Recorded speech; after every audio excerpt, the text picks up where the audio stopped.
Hello, this is Mr. Ramos. What I intend to do today is look at a few problems on the 2009 release math TAKS test that Moody High School students missed the most. Okay, so let's get started. The first one I want to take a look at is problem number 46.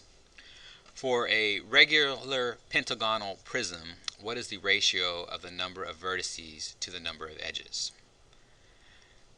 So, I think to myself, well, what could possibly give the majority of our students problems here at Moody High School? And I think it all comes down to vocabulary.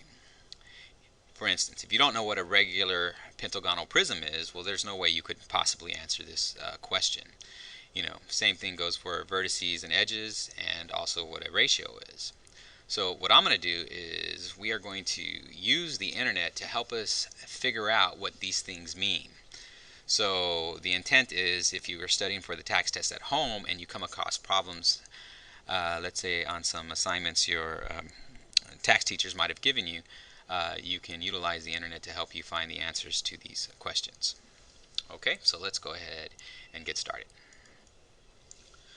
So one of the first things I'm going to do is I'm going to do a Google search on what is a regular pentagon, because that's one of the words that popped up in the question.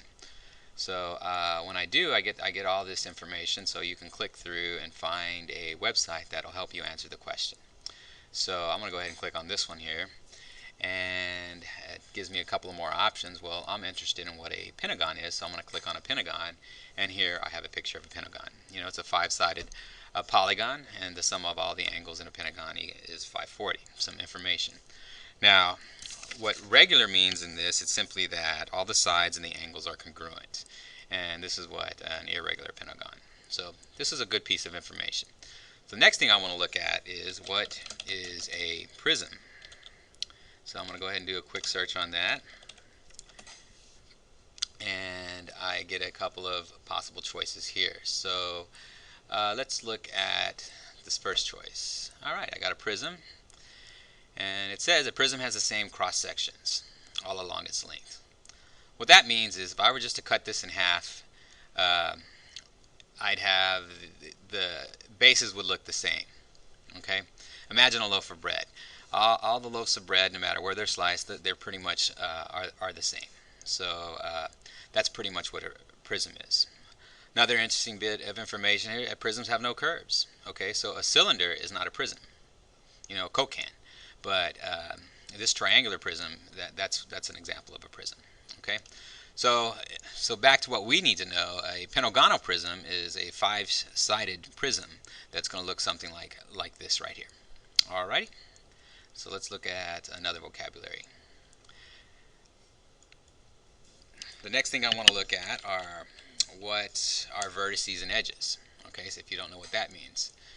Alright, so I'm going to come over here and see what this has to offer here, and I'm looking at this website, and as I peruse through the what's listed here, it gives me some information here that looks pretty interesting. It says a face is a flat surface like the front or top of a box, so it gives me this box and it says that's a face. An edge is a line along which two faces come together.